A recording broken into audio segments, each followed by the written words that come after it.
Now, the phrase disputed territories usually refers to land borders, but in Israel's case, the disagreements go offshore as well. Middle East correspondent Emily Rose took a dive into the race for natural gas exploration off Israel's coast and what may be at stake for the players involved. These are troubled waters, but a solution may be on the horizon. Lebanon and Israel have agreed to start negotiations over offshore Mediterranean gas fields under the auspice of the UN and the US. Hopefully, the parties, Israel and Lebanon, will agree to split the area between them in another formula, 50-50 or 60-40% or whatever will be decided, which will enable also Lebanon to explore for gas. The amount of gas in Lebanon's offshore zone is unknown, though the government already signed exploration contracts with foreign companies. The dispute is over 330 square miles of the Mediterranean that Israel and Lebanon both claim to be within their exclusive economic zones. The two countries are using different measuring sticks. Lebanon is a signatory of the United Nations Convention on the Law of the Sea, which provides parameters for measuring offshore gas exploration. Israel, however, is not. The talks will be the first between the two countries on a civilian issue in 30 years. But some fear optimism should be tempered with caution, as in 2010, Israel signed a cooperation agreement with Cyprus, which hasn't exactly borne fruit. Even though there is an agreement, we are now in 2020, 7 years after the Israel discovery confirming that Aphrodite stretched to the Israeli economic zone.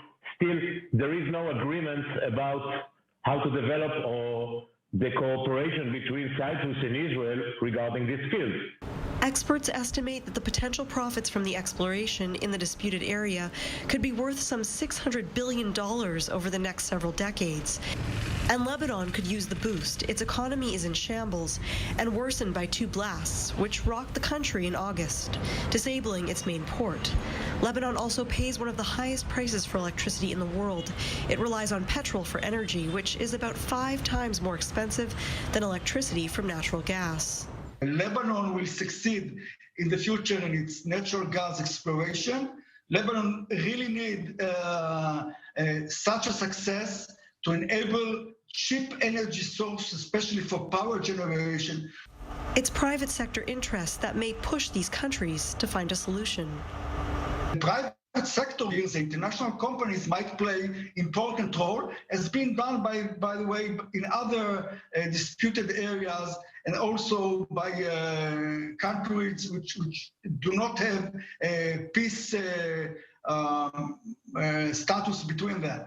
Last week, Chevron, America's second largest energy company and fourth largest in the world, entered the picture by announcing it's acquiring Noble Energy, which operates 2 gas fields off Israel's coast. I think the entry of Chevron to our region is a game changer. It will not change the geology, it will not change all the other environment and the reservoir are there.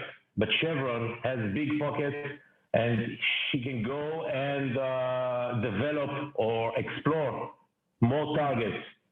Emily Rose, I-24 News.